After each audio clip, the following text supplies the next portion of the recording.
Thank you for joining the Author Spotlight Show. My name is Gail Watson, founder and CEO of Women Speakers Association and WSA Publishing, a place that is dedicated to sharing and promoting the gifted messages of women in over 120 countries.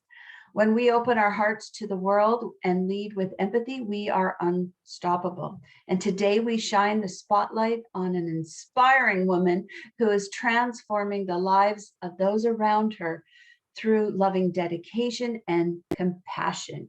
Today, I have the very proud honor of introducing to you two-time international best-selling author, co-author of Voices of the 21st Century, Conscious Caring Women Who Make a Difference. Please welcome Joan Watson. Thank you, Gail. Well, good to have you here, Karen.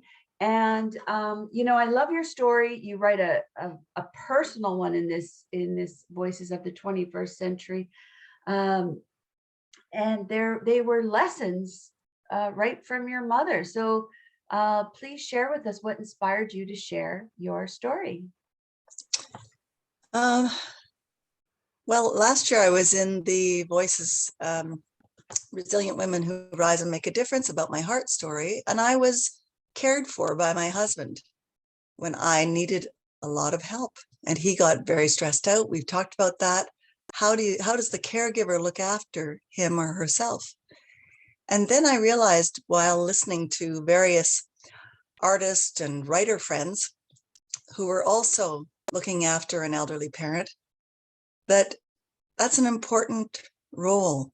And as I thought more about it, I thought it would be great to tell the story of my mom, who's such an interesting, witty, bright creature who has memory loss, and all these life lessons from Elizabeth Kubler-Ross and the death and dying books that she used to write.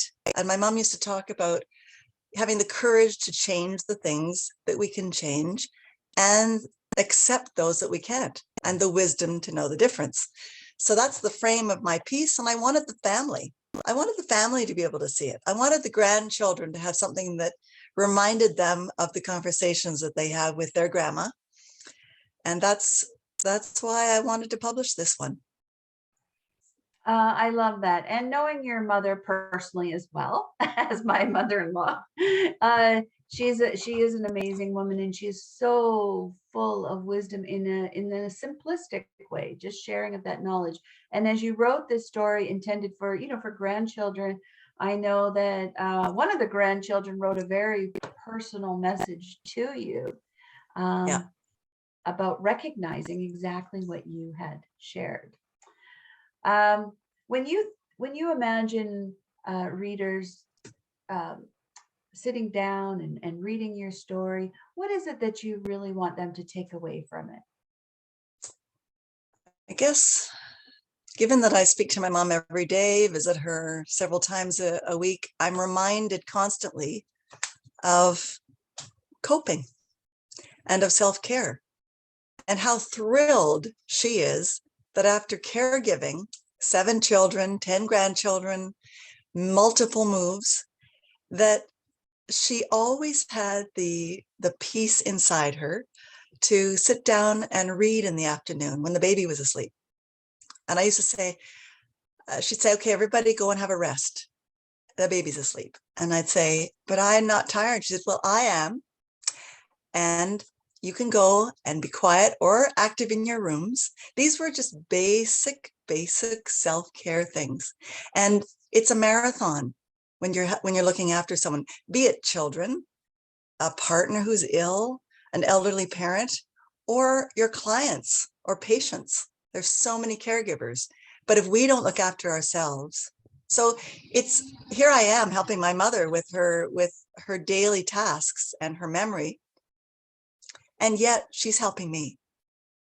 The lessons that I've learned from her growing up have helped me. So ask for help. Celebrate the small wins, because there are always some beautiful parts, even in the worst struggles. And celebrate those small wins and find ways of self-care. because the caregiver really is an important role and needs to be nurtured. And if the only one to do it is you, well, it's up to you. It's up to me.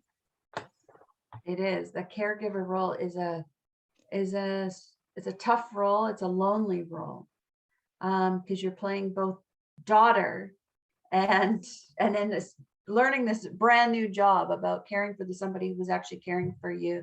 How are you with being a care? How is it really sitting inside of you?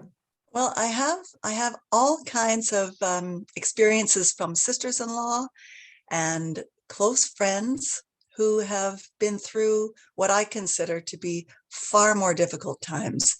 And going through expecting to have open heart surgery for 27 years, I did learn meditation and yoga and going for walks and enjoying friends and celebrating small wins all the time. So I had skills. I also have a large family who care about my mom, who is often quite delightful.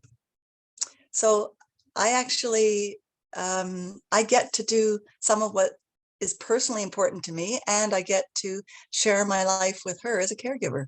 So I have some balance. Thank you for asking. It's a great honor actually to be that caregiver. So, You know. I want to know, I mean, there's a lot more to you as well. Let's talk about some of the other things you're doing. And I know, I mean, caregiving is full-time, on call, 24/7. But share with us the other things that you have going on in your world. Well, I'm a writer, Gail, and a visual artist. And I just found this book. I was researching the writing I used to do as a freelancer back in the 1980s and 1990s. And a librarian who was looking up some stuff for me found this book, which is about the eco art that I do.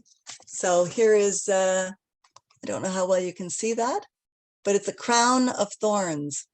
And since being a kid, I've loved making things out in the country and in water. So that's a whole side of me. And of course, we've got the writing side. So this year I've been part of your Voices 5 anthology with Memory and Acceptance, my mom's story. I've also written a trilogy about swimming, which is a lifelong passion. And I'm in a review, on-site review about, it's called For the Love of Books. So I'm writing, I'm trying to do a mystery, possibly murder mystery. Don't know, might be very close. We don't know if the murders take place. I think some murders are the circumstances are right. So someone just kind of, or wrong, and someone gets murdered. And sometimes a murderer is stopped before they murder. So that's part of what I'm going to be working on next.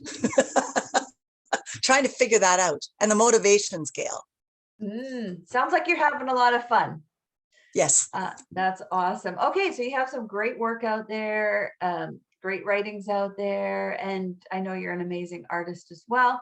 So let's talk about how we can get a copy of one of your books, many of your books. Share with us how we can do that. Well, I did pull together my different interests and access to things on website kjwatson.ca. It's pretty simple, kjwatson.ca. And if someone would like to contact me or buy anything, that's the easiest way to get hold of me on the contact page. Excellent. It is a great story. And as I think about it, to have it as a piece for ourselves to read, I'm also thinking this would be a really great gift for others in your life that who are caregivers. This is a great gift to share, making them feel like, hey, I see you, you're not alone. And so think about it when you're getting that book. Get a few copies and give them away, gift it, let people know that you are there. And if I might mention, connected with the Heart Sisters and women leaders working with heart patients. There's a surprise set of gifts for them again this year with the Voices book. So I've had a bulk order. It has been wonderful to have that support from the hospital. That's terrific. Okay, Karen, Yeah. you're phenomenal. Everybody has got to get to know you. You're and everybody- phenomenal. No, really, Gail, you're phenomenal. Leader of women. Thank you. Thank you. Your mother has, I mean, she is so full of wisdom. Clearly, it shines bright in you as well. Please leave us with your final words of wisdom. When you need help, ask for help. Use your indoor voice or sometimes your outdoor voice, and also be kind to yourself. Nice, simple. Thank you. Thanks You're for welcome. opening your heart. Thanks for sharing it with us. And thanks for being the voice of your mother and, you know, putting her words down so they're forever there to touch posterity, my dear. Posterity. So that her words can touch the lives of others around the world. That's the most amazing part. That, you know, she's a humble It's woman. ringing bells. It's ringing bells, Gail. You're right. The caregiver role is often underestimated, undervalued, and it's a long marathon of care. Yeah. And it's important. Many stories out there. Maybe that should be your next book, Karen, to collect stories of people's caregiving and to share it. It's a great way to really My heart connect and blog. unite people. I do have some on my heart blog, which is on kjwatson.ca, my website. All right, Karen Joan Watson, kjwatson.ca. Head over there right now. Go get some copies of her books. Share them off with people. Give them as gifts. Amazing. Karen, thank you so much for joining us today. And to our audience, we look forward to connecting with you again soon on the next Author Spotlight Show.